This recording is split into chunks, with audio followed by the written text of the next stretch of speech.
Hello बच्चों, कैसे आप सभी लोग। और आप सभी का स्वागत है आज की क्लास में। और आज हम एक नई टॉपिक की स्टार्ट करें जो आपका हमारा चैप्टर चला जीव जनन कैसे करते हैं। तो ये टॉपिक की बहुत सारी इस चैप्टर की बहुत सारे टॉपिक हमने डिस्कस कर ली है।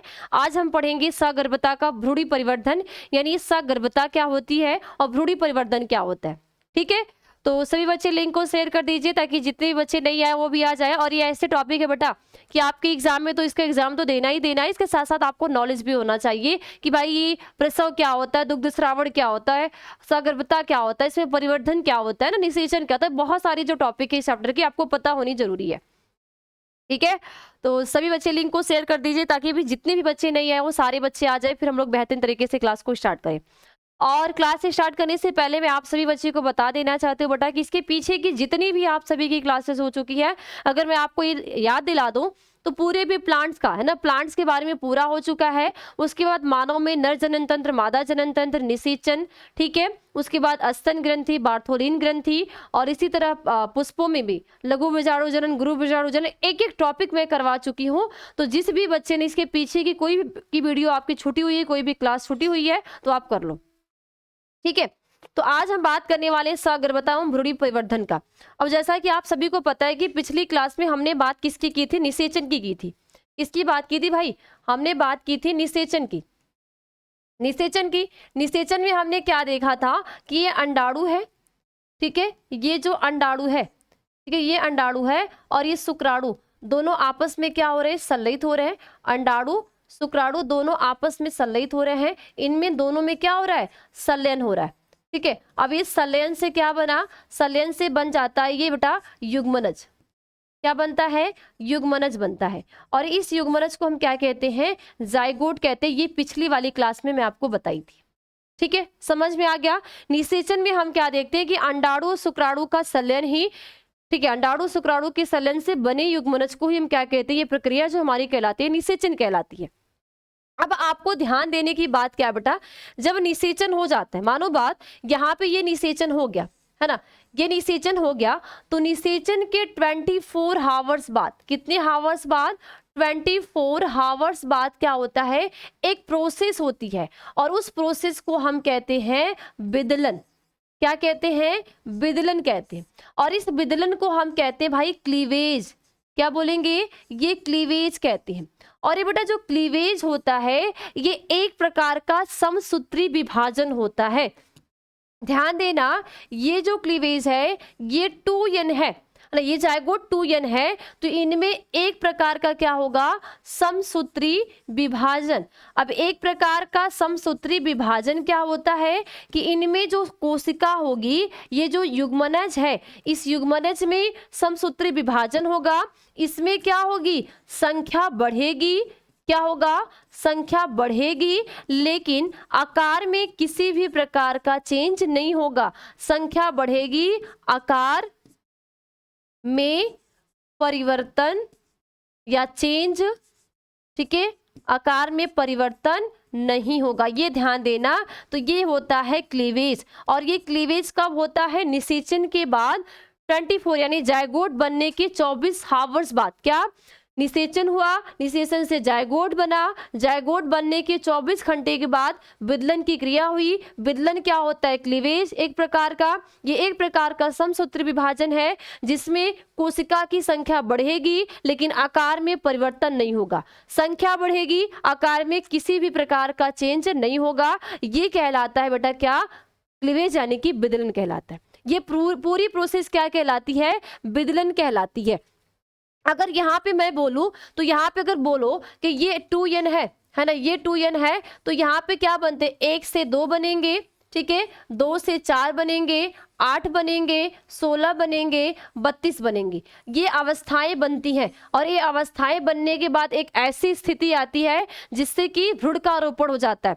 अगर ये बोला जाए कि निषेचन यानी कि एक महिला प्रेग्नेंट कितने दिन तक हो सकती है, तो माना बात क्या हुआ, एक महिला ने क्या हुआ, एक कपल से उनने सेक्सुअल इंटरकोर्स किया, उनमें अंडाणु शुक्राणु क्या हो गया, निषेचन हो गया, तो 1 से 7 दिन तक, 1 से 7 दिन में भ्रूण का रोपण हो जाता है। क्या होगा, 1 से 7 दिन में जो भ्रूण होता है रोपण हो जाता है। यानी कि 7 दिन में, 7 डे में जो एक महिला होगी वो क्या होगी, गर्भवती हो जाती है। क्या हो जाती है भाई? गर्भवती हो जाती है। और 7 दिन के बाद उसके शरीर में बहुत सारे लक्षण यानी कि चेंजेस, देखो लक्षण तो बहुत जल्दी चेंज नहीं आते, सबसे पहले जो लक्षण आता है उसके स्तन पे आता है। स्तन पे क्या आता है भाई कि जो इसका स्तन का अग्र भाग होता है वो गाढ़ा होने लगता है ना। पहले वो नॉर्मल होता है लेकिन उसका जो कलर होता है वो डार्क होने लगता है और साइज भी क्या होने लगती है, वो बड़ी होने लगती है। ये सारे लक्षण होते हैं। लेकिन अभी हमें फिलहाल समझना क्या है कि विदलन क्या है। अब विदलन में हमने क्या बात की बेटा कि जो विदलन है एक प्रकार का समसूत्री विभाजन होता है। तो मानो बात ये क्या है, हमारा जायगोट है, ये हमारा क्या है 2n, ये हमारा ये जायगोट है, ये क्या है जायगोट है। अब इस जायगोट में क्या होगा, समसूत्री विभाजन। तो समसूत्री विभाजन से क्या होगा, ये एक से कितने बन गए, 2 बन गए, ठीक है। 2 से बनने के बाद ये कितने बन जाते हैं भाई, 4 बन जाते हैं। तो 2 से कितना बना, यहाँ पे 4 बन गया, ठीक है। फिर 4 से कितने बन जाते हैं, 1 2 3 4 5 6 7 8, ठीक है 8 बने। 8 बनने के बाद बेटा क्या बन जाते हैं, 16। 1 2 3 4 5 6 7 8 9 10 11 12 13 14 15 16, ठीक है ये 16 हो गया मान, ठीक है बढ़ गया 16 हो गया, ठीक है। तो क्या बना, देखो ध्यान से देना, ये 2n था तो एक सेल से कितना बनी भाई, 2 सेल्स बनी, ठीक है। क्या बनी, 1 से 2 सेल्स, 2 सेल से कितनी बन गई, 4 सेल्स, 4 सेल से क्या बन गई, 8 सेल्स, और 8 सेल से क्या बन गई, 16 सेल्स, ठीक है। अब 16 सेल्स बना, अब 16 सेल्स के बाद भी चेंज होगा, 16 के बाद कितने बन जाएंगे, 32 बनेंगे। क्या बनेंगे, 32। 1 2 3 4, ये 32 बना लो।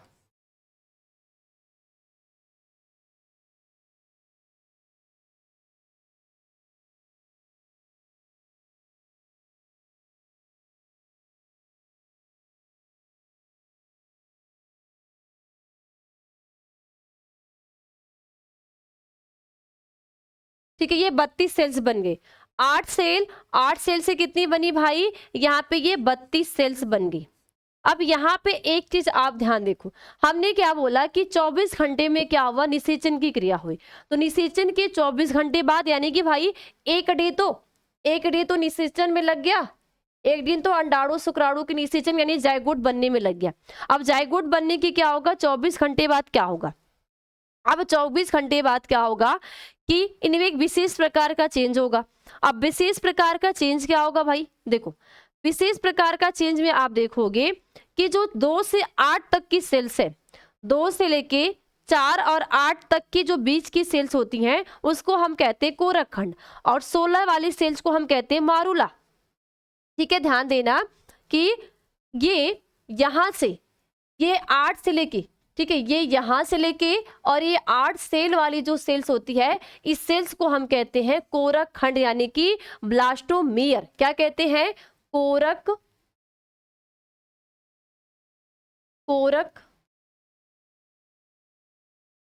खंड यानी कि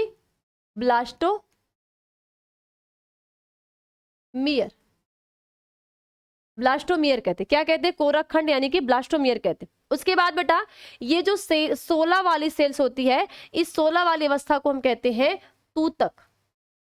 क्या बोलते हैं, तूतक यानी कि मारूला। क्या बोलते हैं, तूतक यानी कि मारूला कहते हैं। इसके बाद बेटा जो 32 वाली होती है इसको हम कहते हैं ब्लास्टुला। ये वाली जो 32 सेल्स है, इस 32 वाली सेल्स को हम क्या बोलते हैं, ब्लास्टुला कहते हैं। तो ये वाली जो अवस्था आएगी, इस अवस्था को हम कहते हैं ब्लास्टुला। तो कभी कभी थोड़ा सा आपको चेंजिंग क्या आता है, कभी कभी जब आपसे पूछा जाता है कि भ्रूण का रोपण किस अवस्था में होता है, जिसमें आपसे दे जाएगा ब्लास्टोमियर, ब्लास्टुला, गैस्ट्रुला और ब्लास्टोसिस्ट या ब्लास्टुला दे दिया जाएगा। तो आप जहां पे अगर ब्लास्टुला, देखो अगर मान लो 4 ऑप्शन है, आपसे पूछा जाए, बेटा ध्यान से देना कि जब आपसे पूछा जाए कि भ्रूण किन किस अवस्था में रोपित होता है, या भ्रूण की रोपित होने की अवस्था कौन सी है, जिसमें से आपको क्या दे दिया, पहला दे दिया ब्लास्टोमियर दे दिया, पहला क्या दे दिया, ब्लास्टोमियर दे दिया, दूसरा आपको मॉरूला दे दिया, क्या दे दिया, मॉरूला दे दिया, और तीसरा क्या दे दिया भाई, तीसरा आ गया आपका ब्लास्टुला, ठीक है, ब्लास्टुला, ठीक है, या क्या आ गया, ब्लास्टोसिस्ट, ब्लास्टुला या ब्लास्टोसिस्ट, ठीक है, ब्लास्टुला या ब्लास्टोसिस्ट हो गया, और चौथा क्या आ गया, गैस्ट्रुला।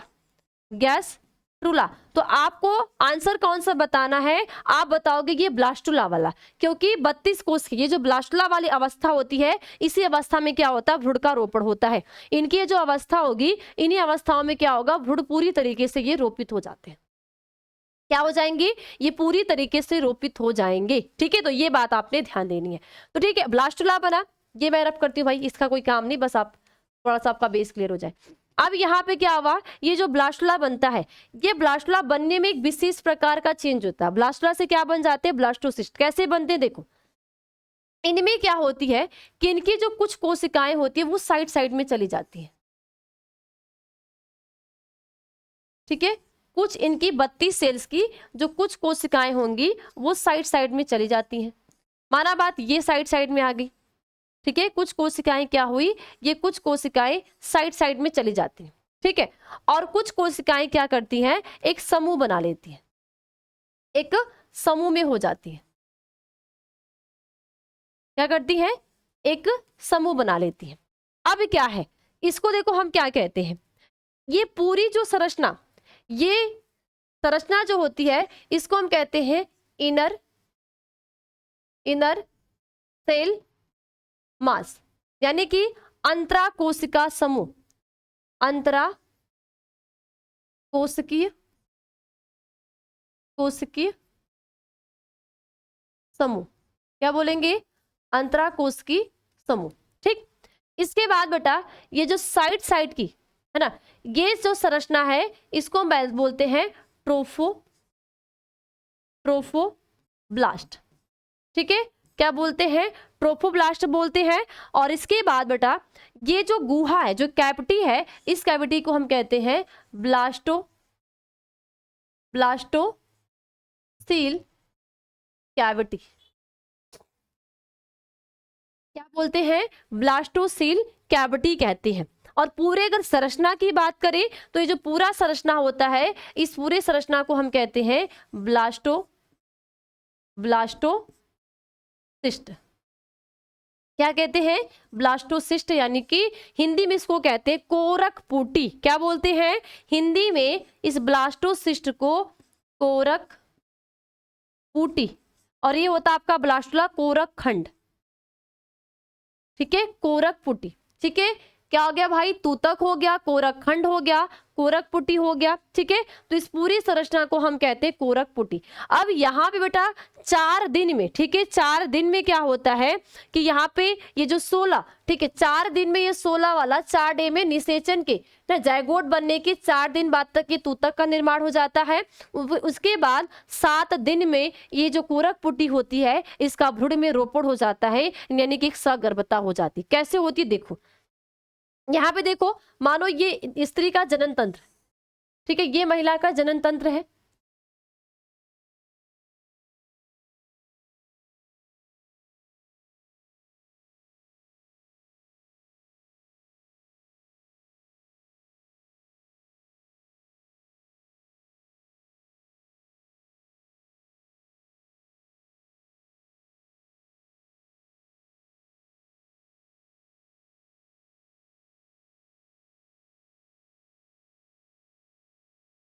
माना बात है क्या, महिला का जनन तंत्र है। अब इसमें होगा क्या बेटा, देखो हम सभी को पता है बेटा कि इसके 3 लेयर होती है, एक ये मध्य गर्भाशय होता है, और एक इसकी एंडोमेट्रियम की लेयर होती है। अब यहीं पे पूरी प्रोसेस को समझो, हुआ क्या, मानो बेटा यहाँ पे अंडोत्सर्ग की क्रिया के दौरान ये अंडा यहाँ पे गया और ये निषेचित हो गया, है ना, अंडा गया, वो अंडाणु क्या हो गया बेटा, निषेचित हो गया। निषेचित होने के बाद क्या बन गया, जायगोट। ये क्या है, जायगोट हुआ, ठीक है, क्या बना, जायगोट बना। अब इस जायगोट में क्या होगा, क्लीवेज होगा, क्या होगा, क्लीवेज होगा। क्लीवेज कैसे होगा? माना बात, ये क्या बना, यहाँ की जो कोशिकाएं बनेंगी कैसी बनी, देखो 2 बनी, 4 बनी, 8 बनी, 16 बनी, 32 बनी, 2 4 8 16 32 बनी। 32 में बनने के बाद यहाँ पे निर्माण किसका हो गया? ब्लास्टोसिस्ट का। यहाँ पे निर्माण किसका हुआ? ये ब्लास्टोसिस्ट का निर्माण हुआ। ठीक है, ये ब्लास्टोसिस्ट का यहाँ पे ये निर्माण हो गया। ठीक है, ये ब्लास्टोसिस्ट आ गया। ठीक है, ये ब्लास्टोसिस्ट का निर्माण हो गया। तो ये 7 दिन में क्या होगा? यहाँ पे रोपित हो जाएगा। कहाँ होगा? ये यहाँ पे आके 7 दिन में रोपित हो जाएगा। यानी 7 दिन के अंदर, अगर मान लो अंडाणु शुक्राणु का निषेचन हुआ तो 7 दिन के अंदर क्या हो जाएगा? रोपित हो जाएगा। अब रोपित होने का मतलब समझो होता क्या है। अब यहीं पे क्या होती है बेटा, ये जो जोना पेलुसिडा की लेयर क्या होती, फटती है। जोना पेलुसिडा की लेयर बनी ही बनी रहती है। अब इस कंडीशन में क्या होगी, जो ये एंड्रोमेटियम की लेयर होती है ये भी कुछ हार्मोन्स को रिलीज करती है और इसके द्वारा भी हार्मोन्स रिलीज होंगे। ये क्या होंगे, इसका सिरा फटेगा और इसके अंदर का जो इनर सेल मास है वो क्या हो जाएगा, यहाँ पे रोपित हो जाएगा। क्या होगा? इस मध्य गर्भाशय में, एंडोमेट्रियम के अंदर जो मध्य गर्भाशय होती है, मध्य गर्भाशय में 7 डे में इस भ्रूण का क्या हो जाएगा? रोपण हो जाएगा। यानी 7 दिन में जो महिला होगी वो क्या होगी? पूरी तरीके से प्रेग्नेंट हो जाएगी। यानी कि वो सगर्भता उसके अंदर वो प्राप्त हो गई। समझ गए? ये होती है बेटा आपकी सगर्भता। ठीक, यानी कि निषेचन के 7 दिन बाद एक महिला जो होगी, अगर उसके शरीर में अंडाणु शुक्राणु का निषेचन हो गया तो वो 7 दिन के अंदर क्या हो जाएगी? सगर्भता धारण कहलेगी। यानी वह महिला क्या कहलाएगी कि ये जो स्त्री है वो क्या है? गर्भवती है। अब धीरे धीरे तो यहाँ पे विदलन हो गया, सगर्भता हो गया। अब सगर्भता के बाद बेटा आगे की जो टॉपिक होती है वो आती है आपकी क्या? परिवर्धन ना, भ्रूणी परिवर्धन। यानी कि जो भ्रूण का परिवर्धन होता है वो कैसे होता है। ठीक है, समझ में आगे? अब यही बेटा हमें ये अंदर वाली संरचना को हम आगे समझते हैं। आगे क्या है, तो बेटा अगर आप अच्छे से समझ लोगे तो आप पूरी प्रोसेस को लिख लोगे, लेकिन आप अच्छे से नहीं समझ लोगे तो इस पूरी प्रोसेस को नहीं लिख पाओगे। अब आगे क्या है, ये जो हमारा इनर सेल मास है, ये जो है, ये जो कोरक पुटी है। अब इस पूरे कोरक पुटी की प्रोसेस को समझो। ये कोरक पुटी हमारी है। इस कोरक पुटी में क्या थी भाई? कुछ जो सेल्स थी वो जगह जगह इकट्ठे हो गई थी। ठीक, अब यहाँ पे क्या होगा ये ध्यान से समझो। यहाँ पे होगा क्या कि ये जो इनर सेल मास है वो माइटोसिस डिवीजन के दौरान, किसके द्वारा बेटा?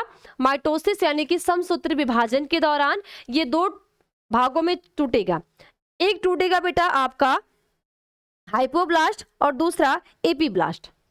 क्या होगा? हाइपोब्लास्ट और एपीब्लास्ट में ये क्या हो जाएगा? चेंज हो जाएगा। ध्यान देना कि ये जो इनर सेल मास होते हैं माइटोसिस डिवीजन के दौरान, ठीक है, ये एपीब्लास्ट और हाइपोब्लास्ट में चेंज हो जाते हैं।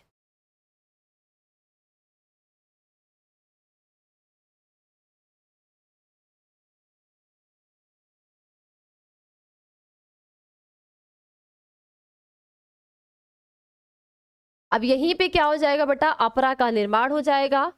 क्या होगा? अपरा का निर्माण हो जाएगा। यहाँ पे भ्रूणी परिवर्धन होने लगा तो वहां की सेल्स, एक ये और एक एपीब्लास्ट, ठीक है, एक हाइपोब्लास्ट, एक हाइपोब्लास्ट में चेंज होगी और दूसरी किस में? एपीब्लास्ट में। एपीब्लास्ट में, हाइपोब्लास्ट और एपीब्लास्ट में क्या हो जाएगी? ये चेंज हो जाएगी। अब क्या होगा? 18वें दिन, ठीक है, 18वें दिन क्या हो जाएगा? जो अपरा होती है उसका निर्माण हो जाता है। अब निर्माण होने के बाद अगर हम भ्रूणी परिवर्धन को देखें तो आगे चल के जब आप देखते हो बेटा कि जो यहाँ की लेयर होती है ना, जो लेयर होती है गैस्ट्रोभवन में देखते हैं कि जो हमारी एपीब्लास्ट होती है इसमें 2 चीज होती है, एक प्रिमिटिव नोट होते हैं, एक प्रिमिटिव स्टिक होते हैं। ठीक है, तो एपीब्लास्ट आगे चल के हमारे जनन स्तरों का निर्माण करती है। ये जो एपीब्लास्ट होगी ये आगे जाएगी और आगे जाके ये जनन स्तरों का निर्माण करती है। और ये किस प्रकार के जनन स्तर भाई? ये जो एपीब्लास्ट है यहाँ पे होगा गैस्ट्रुलेशन भवन। तो जब आगे जाके देखेंगे एपीब्लास्ट के, एपीब्लास्ट के अब अगर हम एपी ब्लास्ट की बात करें बेटा, तो एपी ब्लास्ट में जब हम देखेंगे ये तीन प्रकार की, ये 3 जनन परतों का निर्माण करती। कौन कौन सी? पहला होता बाह्य त्वचा, अंत त्वचा और मध्य त्वचा। ठीक है, क्या होगा? बाह्य त्वचा, मध्य त्वचा और अंत त्वचा। यानी क्या बोलोगे भाई? एंडोडर्म, मेसोडर्म और एक्टोडर्म। ठीक है, एंडोडर्म, ठीक है, एक्टोडर्म, एंडोडर्म और मेसोडर्म। क्या बोलते हैं इसको? बोलेंगे एक्टो, एक्टोडर्म, मेसोडर्म, ठीक है, और मीजो के बाद एंडो, एंडोडर्म। अब यही जो 3 जनन परतें होती हैं, यहीं पे विकास होता है। अगर 3 जनन परतों की बात करो बेटा, तो सबसे पहले अगर हम एक्टोडर्म की बात करें तो ये हमारे तंत्रिका उत्तक को बनाती है। क्या बनाती है? ये एक्टोडर्म हमारी नर्वस टिश्यू को,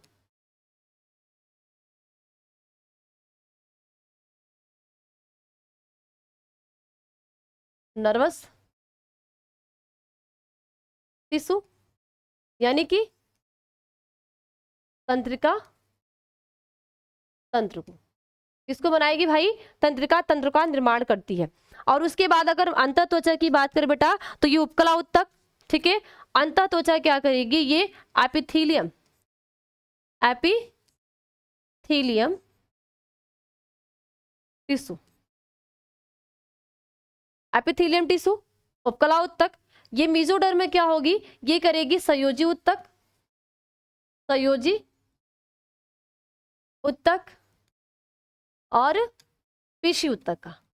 ध्यान देना, वापस से समझना बेटा कि जब भ्रूण का निर्माण हो गया, ध्यान देना, जब भ्रूण का निर्माण हो गया, कोई भी लेडीज है वो प्रेग्नेंट हो गई, उसके अंदर सगर्भता आ गई। अब सगर्भता आने के बाद क्या होगा कि इसकी जो इनर सेल मास होती है वो 2 भागों में डिवाइड होती है, एक हाइपोब्लास्ट, दूसरा एपीब्लास्ट। एपीब्लास्ट क्या करेगा भाई? अपरा का निर्माण कर देगा, क्योंकि अपरा क्या करता है? भ्रूण को पोषण देने का कार्य करता है। एपीब्लास्ट जो होते हैं इसके 2 प्रिमिटिव, एक प्रिमिटिव नोड और एक प्रिमिटिव स्ट्रिक होते हैं। ठीक है, आगे चल के ये जो एपीब्लास्ट होंगे ये 3 जनन परतों का निर्माण करेंगे, बाह्य त्वचा, अंत त्वचा, मध्य त्वचा, यानी एक्टोडर्म, एंडोडर्म और मेसोडर्म का निर्माण करते हैं।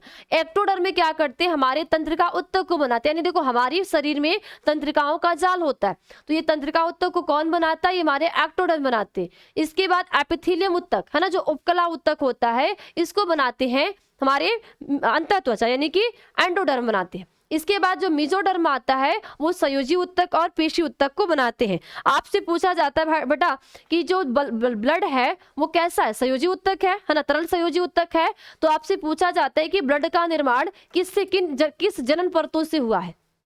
ये आपका ऑब्जेक्टिव क्वेश्चन है कि ब्लड का निर्माण किन जनन परतों से हुआ है। तो आप बताओगे जो ब्लड का निर्माण होता है वो किससे? मेसोडर्म से हुआ है। अब यही तीनों जनन परतें क्या करती है बेटा? अब आप सभी को पता है कि मानो एक सेल है, एक सेल थी, एक सेल ने क्या बनाया? टिश्यू बनाया। क्या बनाया? टिश्यू बना। टिश्यू से क्या बनता? ऑर्गन बनता है। क्या बनता है? ऑर्गन बनता है। ऑर्गन से ऑर्गन सिस्टम बनेगा। ऑर्गन से क्या बन जाएगा? ऑर्गन सिस्टम, और ऑर्गन सिस्टम से एक बॉडी का यानी ह्यूमन बॉडी या एक शरीर का निर्माण हो जाएगा। अब यही धीरे धीरे क्या हो रहा है भाई? जायगोट क्या है? एक सेल्स थी, एक सेल्स ने विभाजन किया, विभाजन से क्या बना? वो उत्तक बना। ठीक है, वो जनन परत बने तो तंत्रिका उत्तक, संयोजी उत्तक और एपिथेलियम उत्तक, पेशी उत्तक। अब ये उत्तक क्या करेंगे? आपस में मिलेंगे, आपस में मिलके क्या कर देंगे? अंगों का निर्माण करेंगे। अंगों का निर्माण के बाद ऑर्गन सिस्टम बनेगा। उसके बाद क्या हो जाएगा भाई? एक शरीर का निर्माण हो जाएगा। तो यही होता है बेटा आपका, यही होता है सगर्भता और भ्रूणी परिवर्तन। अब अगर हम भ्रूण के विकास की बात करें, है ना, भ्रूण के विकास की बात करें कि जो 9 मंथ होते हैं, है ना, भ्रूण के विकास की अगर बात करते हैं कि जो 9 मंथ होते हैं, इस 9 मंथ में इस भ्रूण के अंदर क्या क्या चेंजिंग आते हैं? 9 मंथ में एक भ्रूण है उसके अंदर क्या क्या चेंज आते हैं? तो अगर हम चेंज की बात करें तो देखो, सबसे पहले हमें बेटा चेंज की बात करनी क्या क्या है।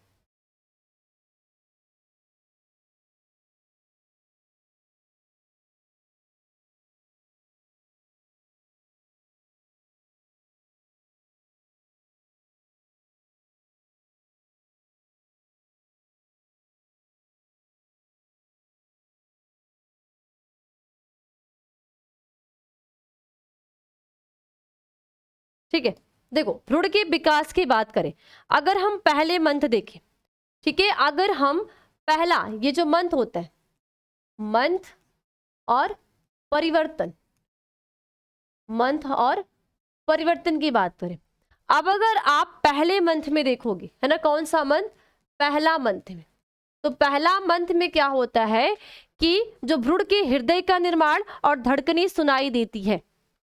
ठीक है, पहले मंथ में क्या होगा, ठीक है, हृदय का निर्माण, या हम पहले से दूसरे मंथ में लेते हैं, है ना, दूसरे, पहले से दूसरे मंथ में जब हम लेते हैं तो क्या होगा, पहले मंथ में हृदय का निर्माण, ठीक है, हृदय का क्या हो जाएगा भाई, निर्माण होगा, और निर्माण होने के साथ साथ धड़कने, धड़कने क्या होती है, सुनाई देने लगती है, सुनाई देने लगती है ना, उस जो भ्रूण होगा उस भ्रूण के अंदर की जो धड़कन होगी वो क्या होने लगेगी, सुनाई देने लगेगी। ठीक है, उसके बाद कौन सा आता है, दूसरा मंथ आता है। जब हम दूसरे मंथ की बात करते हैं ना, सेकेंड मंथ, दूसरा मंथ आता है, दूसरे मंथ में क्या होगा, इसके हाथ पैरों का, हाथ पैरों का क्या होगा, विकास, यानी कि 2 मंथ का भ्रूण, या हम बोलेंगे 1 से 3 मंथ का जो भ्रूण होता है उसका लिंग, है ना, लिंग का पता चलने लग जाता है। क्यों, क्योंकि उसमें पूरी तरीके से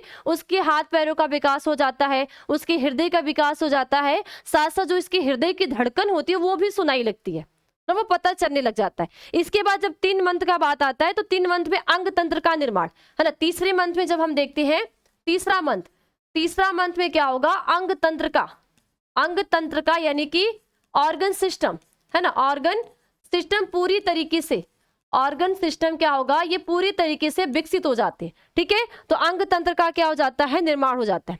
ठीक है, इसके बाद जब चौथा मंथ आता है ना, मान लो कि चौथा हो गया, तीसरे से चौथे, 3 से 4 मंथ में ये होता है कि जो भ्रूण है उसके पूरे अंदर ये हाथ पैर, यानी धीरे धीरे जब अंगों का विकास हुआ तो 3 से 4 मंथ में उसके अंग तंत्र यानी ऑर्गन सिस्टम का विकास होने लगता है। अब जब 5वां मंथ आता है, कौन सा मंथ आता है, 5वां जब मंथ आता है तो 5वां मंथ में जो इसकी गतिशीलता स्टार्ट हो जाती है ना, गतिशीलता, गतिशीलता जो बोला जाता है भाई कि जो बच्चे होते हैं पेट में क्या होते हैं वो चलते रहते हैं, तो इनके अंदर क्या होगा, मूवमेंट स्टार्ट हो जाएगा ना, इसके अंदर क्या होगी, गतिशीलता स्टार्ट हो जाती। इसके साथ साथ इसके सिर पर बाल, है ना, अब इसके क्या होगा, सिर पर बाल, शरीर पर बाल क्या हो जाएंगे, आने लगेंगे। जब आप देखते हो कि नवजात शिशु का जन्म होता है तो ऐसा तो नहीं होता ना कि उसके पूरे शरीर में बाल नहीं होते या उसके हिड में बाल नहीं होते, तो धीरे धीरे इनके सिर पे क्या होने लगते हैं, बाल हो जाते हैं। ठीक है, चौथे मंथ में 5वें में गतिशीलता स्टार्ट हो जाती है। उसके बाद लगभग आपका 6ठा 7वां 8वां, ठीक है, 6ठा 7वां 8वां जो मंथ होता है इसमें पूरी तरीके से इसका विकास होता है, यानी कि इसके अंदर मजबूती आती है। हालांकि जब आप देखते हो कि कभी 7 मंथ का जब बेबी जन्म हो जाता तो उसके बड़े ही कम चांसेस होते हैं जिंदा रहने। क्यों, क्योंकि उसमें मान लो उसके अंग तंत्र का तो विकास हो गया, पूरे बॉडी का तो विकास हो गया है, लेकिन वो उतना मेच्योर नहीं हुआ है ना, वो पूरी तरीके से परिपक्व जो बोलते हो परिपक्व नहीं हुआ है। लेकिन कभी कभी 8 मंथ का जो बहुत कम चांसेस होते हैं, जब बेबी जन्म लेते हैं, प्रसव की क्रिया होती है किसी लेडीज में 8 मंथ पे, तो उसके भी बड़े ही कम चांसेस होते हैं। लेकिन जब एक 9 मंथ का बेबी, है ना, कितने मंथ का, 9 मंथ का जो बेबी जन्म होता है तो 9वें मंथ में क्या होती है, प्रसव की क्रिया स्टार्ट होती है। और आपकी इन साटी में जो दी गई है 9.5 मंथ दी गई है, कितनी, 9.5 मंथ, यानी कि 9 से 9.5 मंथ में क्या होता है, प्रसव की क्रिया होगी और एक शख्स बेबी का क्या होता है, जन्म होता है। ठीक है, प्रसव की क्रिया और एक शख्स बेबी, जिसमें कि चाहे वो लड़का होगा चाहे वो लड़की होगी, उसमें पूरे अंग तंत्रों का वो पूरी तरीके से वो विकास हुआ होता है। क्या होगा, उसमें कोई भी ऐसा ऑर्गन सिस्टम उसका नहीं होगा कि वो पूरी तरीके से विकसित नहीं है, वो पूरे तरीके से विकसित हुई होते हैं। ठीक है, कैसे होते हैं, वो पूरे तरीके से विकसित होते हैं। ठीक है, तो ये पूरा बेटा आपका होता है एक सगर्भता, है ना, भ्रूणी परिवर्धन और विकास कैसे होता भ्रूण का।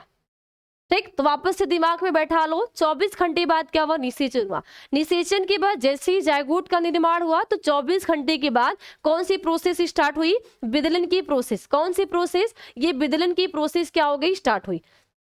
अब विदलन की प्रोसेस जब स्टार्ट होती है तो विदलन एक ऐसा प्रोसेस होता है जिसमें कि सेल्स बढ़ती है, संख्या बढ़ती है, लेकिन आकार किसी प्रकार का चेंज नहीं होगा ना। संख्या बढ़ेगी, आकार में किसी प्रकार का चेंज नहीं। तो 2 से 4, 4 से 8, 8 से 16, 16 से 32। अब 2 से लेके 8 तक की जो अवस्था होती है उसको हम कहते हैं कोरखंड। एक एक नंबर में पूछे जाते। 16 वाली अवस्था को तूतक यानी मारुला कहते हैं। इसके बाद 32 वाली अवस्था को ब्लास्टुला कहते हैं। ये ब्लास्टुला आगे चल के कोरक पुट्टी में चेंज हो जाता है, जिसमें इनर सेल मास का निर्माण होता है, ब्लास्टोसेल कैविटी का निर्माण होता है, ट्रोफोब्लास्ट का निर्माण होता है। आगे चल के ये 7 दिन में रोपित हो जाता है। कहाँ पे? गर्भाशय के मध्य गर्भाशय में ये जो ब्लास्टोसिस्ट यानी कोरक पुट्टी क्या होती है, ये रोपित हो जाती है। अब रोपित होने के बाद अब इसमें क्या होगा? परिवर्धन स्टार्ट। परिवर्धन स्टार्ट क्या होगा कि इनकी जो कोरक पुट्टी होती है, जो इनर सेल मास होती है, वो दो भागों में टूटती है, हाइपोब्लास्ट, एपीब्लास्ट। अब इनकी एपीब्लास्ट क्या करती हैं? 3 प्रकार के जनन परतों का निर्माण करती हैं। अब 3 प्रकार की जनन परत कौन कौन से हैं? मध्य त्वचा, बाह्य त्वचा, अंत त्वचा।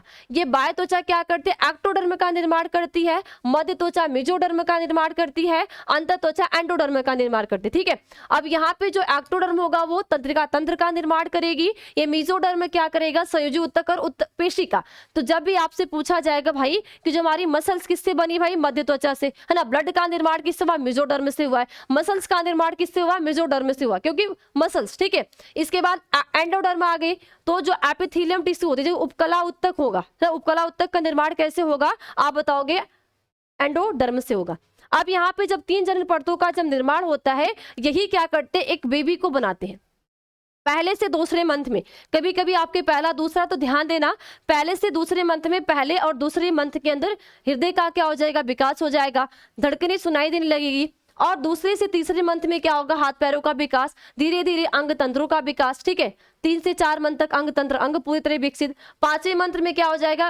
अंग तंत्र पूरे विकसित, गतिशीलता, उसमें मूवमेंट होने लगेगा। उसके बाद सिर पर बाल, पूरे शरीर पे बाल हो जाएंगे। उसके बाद 6 से 7, 8 मंथ उसका विकास होगा, अच्छी तरीके से परिपक्व होगा। और 9वें मंथ में क्या हो जाएगा? एक स्वस्थ बेबी का जन्म होता है। तो ये पूरी क्रिया होती है। ठीक है।